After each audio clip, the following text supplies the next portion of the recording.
on that Friday. I had spoken with him on the phone. It was like, well, I'm really, really sick, and I, haven't been able to get out of the bed today. December 27th, Joe Pascal started suffering with flu-like symptoms. He had been very, very ill on that Friday, that following Friday. I had spoken with him on the phone around, I guess it was about 11 o'clock in the morning, just checking in. How are you feeling?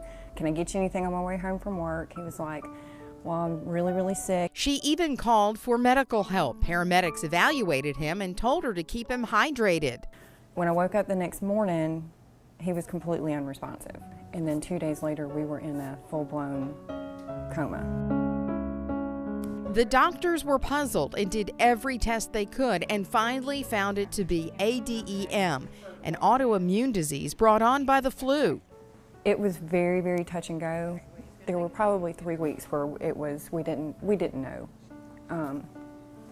And the doctors didn't know. And when it comes to brain injuries, nobody wants to tell you because nobody wants to be, that's a big responsibility to take on, to say, they don't know. But Lee Pascal knew she wasn't going to give up on her husband. With lots of love and prayer, she was determined to get him home.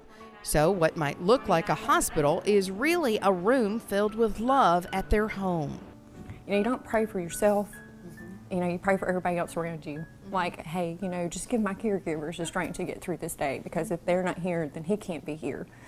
Just give my kids the strength to get through this, because we have a 7-year-old and an 18-month-old. Her prayers are being answered. And the biggest and most exciting thing was when Becca called me and I was at work, and she goes, he talked. Becca is his caregiver who has become an awesome friend. Now Joe is even beginning to take steps and walk, something months ago that seemed would be impossible.